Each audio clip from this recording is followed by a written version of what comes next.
대선이 8일 앞으로 다가온 가운데 대구시가 제시한 공약들에 대한 각 대선 후보의 입장과 차이점을 알아봤습니다. 근로자의 날을 맞아 대선 후보들의 10대 공약에 나와 있는 노동 관련 공약을 비교 분석했습니다. 시대적 화두로 떠오른 4차 산업혁명과 그에 따른 사회 전반의 변화와 미래상을 짚어보는 기획 보도를 마련했습니다. 오늘은 첫 순서로 주목받고 있는 4차 산업과 지역의 준비 현황을 짚어봅니다. 생활 쓰레기 매립장에 산업용 폐기물 반입을 묵인하고 이를 대가로 억대의 금품을 받은 대구 환경자원사업소 소속 청원경찰이 구속됐습니다.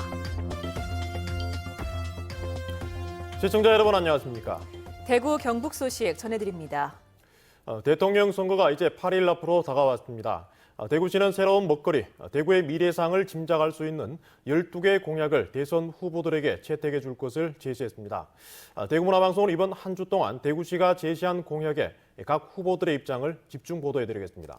이 가운데 최근 점검해드린 통합대구공항 건설은 제외했습니다. 오늘은 첫 번째 순서로 서대구 역세권 개발과 대구 산업선 철도 건설에 관해 알아보겠습니다. 윤영균 기자입니다. 지난 3월 서대구 고속철도역 건설을 위한 업무 협약이 체결됐습니다. 빠르면 올해 말 공사에 들어가 2020년 상반기에 개통합니다. 서대구 역사는 정보통신 기술을 기반으로 해서 철도 이용객의 안전과 편의 도모는 물론 역사 운영의 효율화도 저희들이 도모할 그런 계획입니다. 하지만 해결해야 할 과제가 적지 않습니다. 역세권 개발을 위해 코레일 부지를 사들이고 8달 변전소는 이전해야 하며 주변 도로도 닦아야 합니다. 서대구 복합환승센터도 건립해야 제대로 된 기능을 할 수 있습니다. 대구 산업선 철도 건설도 과제입니다. 대구 국가산단과 성서산단, 테크노폴리스 등 주요 산업단지의 물류에 숨통을 틔울 수 있도록 대구시는 서대구 고속철도역에서 국가산단까지를 잇는 일반 철도 건설, 즉 대구 산업선을 추진하고 있습니다. 이런 계획들이 순조롭게 진행되면 수조원의 생산 유발 효과는 물론 이 주변 도심 재생 사업과 맞물려 상대적으로 낙후됐던 대구 서남부 지역에 새로운 활력이 될 것으로 기대됩니다. 염색 산단도 있고 서대구 산단도 있고 뭐 이렇게 산단이 굉장히 많이 있는데도 불구하고 그쪽에 교통이 매우 열악한 그런 입장입니다. 그래서 서대구역을 중심으로 해서 이제 달성으로 연결되는 이는 그 서부 지역에 한 150만 정도 되는 시민들의 그 교통이라든지 이런 부분을 해결할 수 있는. 홍준표, 유승민, 심상정 후보는 역세권 개발과 서대구 복합환승센터 건립, 대구 산업선 철도 건설 등 대구시가 제시한 모든 공약을 받아들이기로 약속했습니다. 문재인 후보는 역세권 개발과 주변 도시 재생 사업에 대한 지원은 밝혔지만 환승센터와 철도 건설은 언급하지 않았습니다. 안철수 후보는 서대구 고속철도역 건설 사업과 연계한 문화관광 콘텐츠 도시로 조성하겠다며 다소 추상적인 공약을 발표했습니다. MBC 뉴스 윤영균입니다. 대선 후보들의 공약 한 가지 더 비교해 보겠습니다. 오늘은 127주년 근로자의 날이죠. TV 토론에서 노동자에 대한 후보들의 큰 인식 차이를 볼 수 있었는데요. 후보마다 노동과 관련한 어떤 공약을 제시하고 있는지 살펴봤습니다. 김영일 기자입니다. 문재인 후보는 상시 지속적인 업무를 정규직으로 바꾸는 등 비정규직 차별을 금지하는 특별법을 만들겠다고 약속했습니다. 공공분야의 간접 고용을 직접 고용으로 전환하고 노동시간 특례 업종 및 제외 업종의 축소와 함께 동일 기업 내에서는 동일한 임금 체계를 만들겠다고 밝혔습니다. 홍준표 후보는 대기업 정규직과 중소기업 비정규직 간의 격차 완화를 위한 노동시장 개혁을 약속했습니다. 강성 귀족 노조의 고용 세습을 없애고 파견 근로자 권리 보호를 위한 제도를 만들며 고용을 유연화시키는 새로운 노사관계 질서를 형성하겠다고 밝혔습니다. 안철수 후보는 비정규직 남용 방지를 위해 공공분야의 직무형 정규직 제도를 도입한 후 민간으로 확대하겠다고 밝혔습니다. 공정한 보상 시스템을 새롭게 구축해 임금 격차를 해소하고 청년 고용 보장 계획을 실시하며 고용 친화적인 산업 구조를 구축하겠다고 약속했습니다. 유승민 후보는 민간기업 근로자도 최장 3년까지 육아휴직을 활용할 수 있도록 법제화하겠다고 약속했습니다. 퇴근 후 업무 지시를 막는 칼퇴근법 도입과 공공기관과 대기업의 비정규직 채용 제한, 최저임금을 지키지 않거나 부당한 노동차별에 대한 징벌적 배상제 도입을 공약했습니다.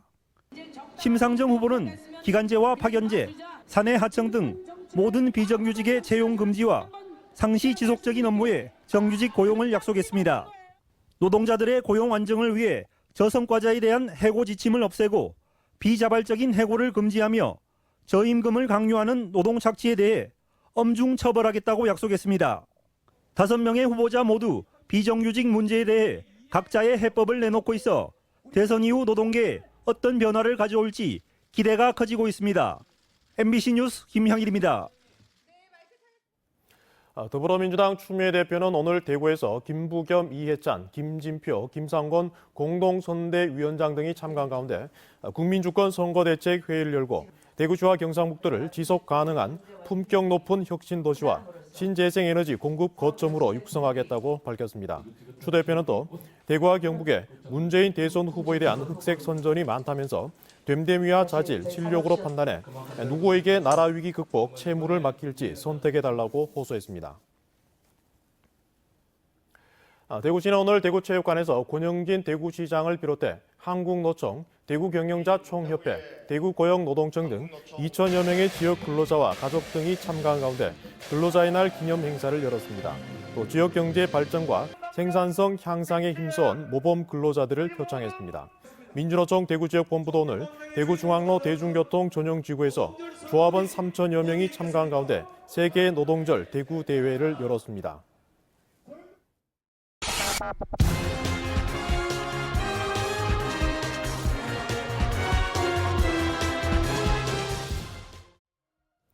대구문화방송은 이번 한 주 동안 시대적 화두로 떠오른 4차 산업혁명과 그에 따른 사회 전반의 변화와 미래상을 조명해 보겠습니다.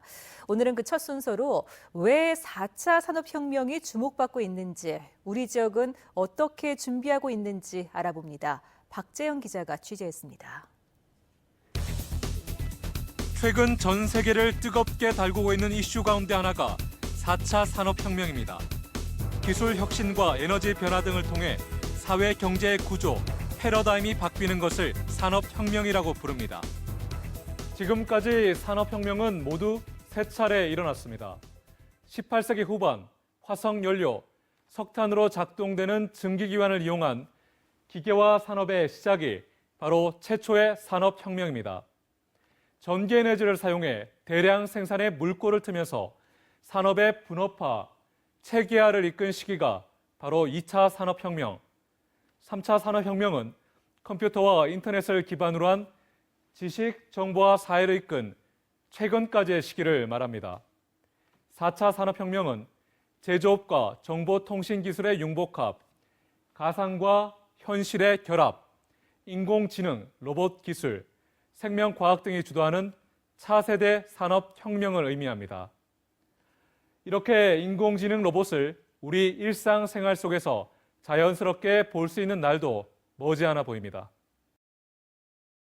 새로운 기술을 만드는 것도 있지만 사실은 이제 기존에 있던 기술을 다른 곳에 접목하는 것들이 상당히 지난해 전 세계적으로 개념이 확산된 4차 산업혁명은 아직 시작 단계에 불과합니다. 하지만 전례가 없을 만큼 비약적인 과학기술의 변화 속도를 고려하면 준비 없이는 시대 흐름에 뒤처질 수 있다는 우려가 나오고 있습니다. 대구시와 경상북도도 4차 산업혁명 시대를 대비해 각종 전략 마련에 나섰습니다. AI 빅데이터를 기반으로 하는 각종 어떤 산업을 육성하기 위해서 의료, 자율자동차 등의 육성을 하기 위한 여러 가지 어떤 사업들을 전개하고 있고, 스마트 팩토리를 도입해서 경쟁력을 강화하고, 아울러서 이제 빅데이터 소프트웨어를 입혀서 제조업의 경쟁력을 강화해 나갈 계획입니다.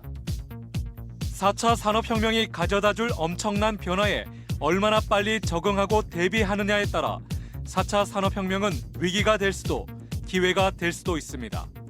MBC 뉴스 박재영입니다. 대구 방천리 위생 매립장에 반입 금지된 불법 폐기물을 매립하도록 묵인해주고 억대의 뒷돈을 챙긴 혐의로 청원경찰이 구속됐습니다. 해당 매립장은 20년 동안 불법 폐기물을 매립하다가 정부 합동감사에 적발되기도 했습니다. 양관희 기자입니다. 대구 달성군에 있는 환경자원사업소 방천리 위생 매립장입니다. 매립장 입구에는 청원경찰과 직원들이 폐기물 처리 차량의 전표를 확인하고 있습니다. 이곳에서 청원경찰로 근무하던 40살 A씨는 지난 2015년 8월부터 6달 동안 허가도 받지 않은 폐기물 처리 차량을 통과시켜줬습니다. 더군다나 처리된 폐기물은 반입해서도 안 되는 사업장 생활계 폐기물입니다. A씨가 눈 감고 반입한 폐기물은 모두 740여 톤, 무려 230여 차례에 걸쳐 매립됐습니다. 경찰에 구속된 A씨는 이 무허가 업체로부터 현금과 술값으로 1억 2천여만 원의 뒷돈을 받은 혐의를 받고 있습니다.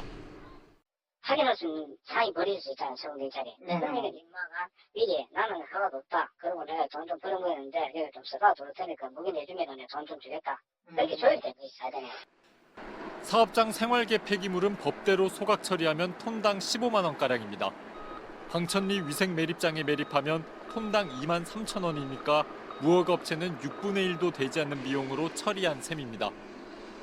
A씨는 점심시간 등 감시가 소홀한 틈을 타 무허가 업체 차량을 통과시켜준 혐의를 받고 있습니다. 13명의 주민 감시를 하고 있어요. 우리 공무원이 2명이 단속을 하고 있어요. 구속된 사람하고 이게 쓰레기를 묻어줘야 되는 사람하고의 조력이 돼야 되거든요.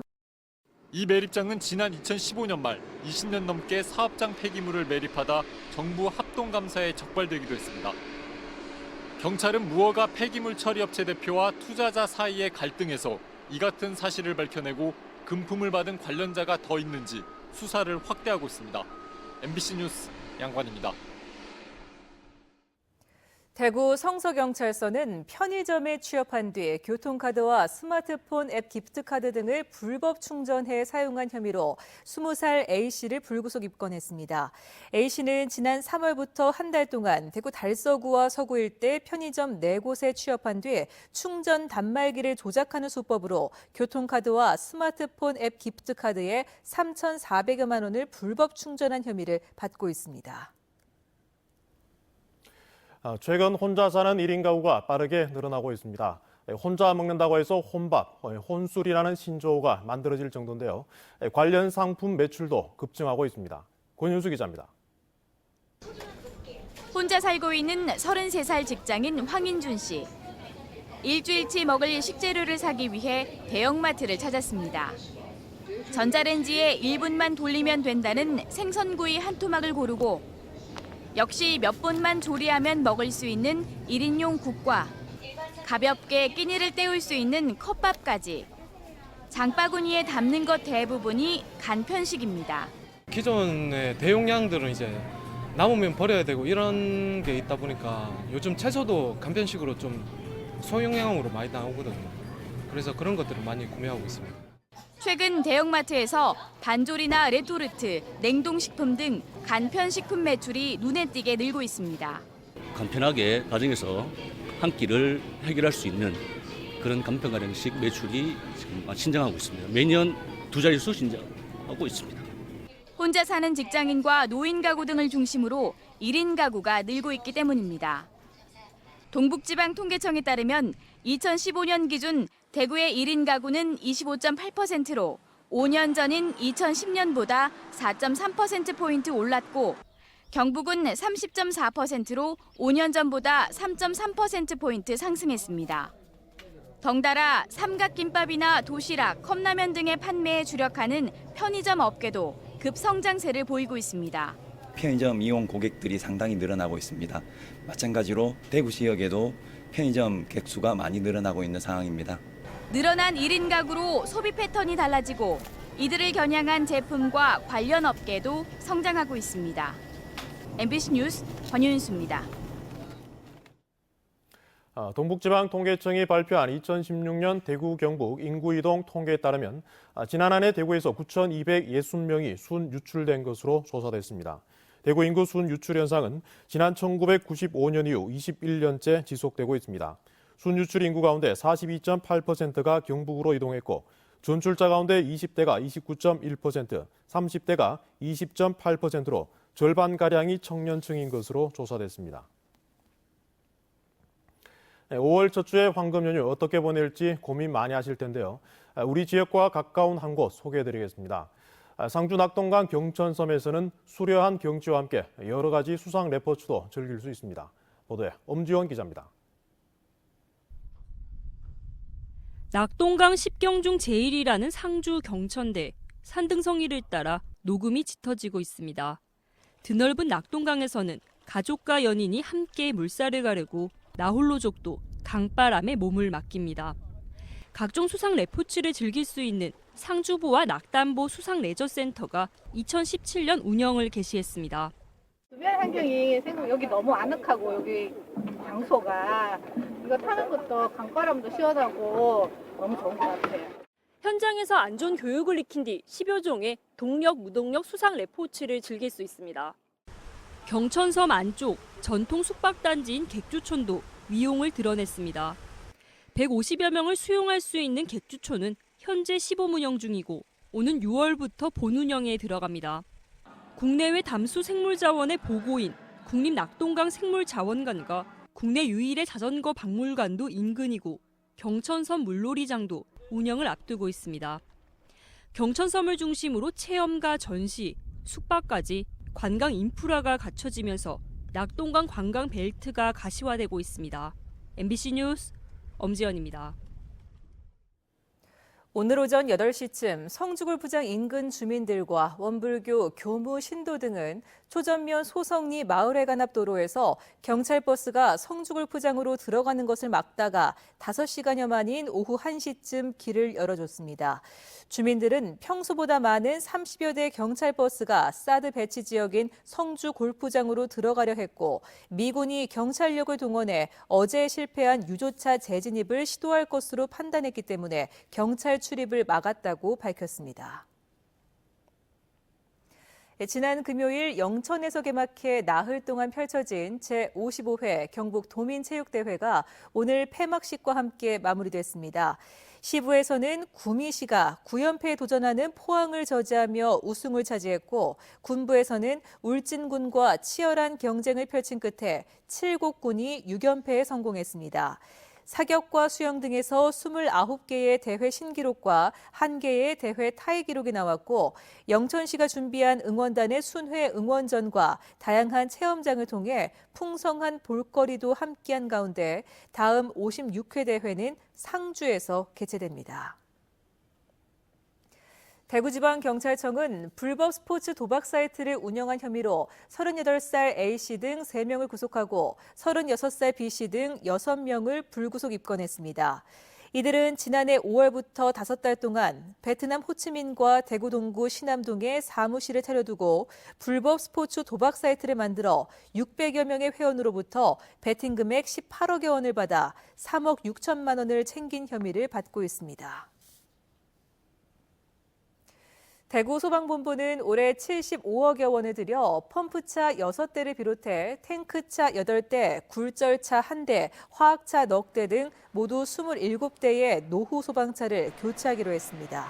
또 최첨단 소화 약제 시스템을 탑재한 고성능 펌프차 2대와 미니 압축 공기포 소화 장치차 1대를 새롭게 배치합니다. 지금까지 대구 경북 소식 전해드렸습니다. 고맙습니다.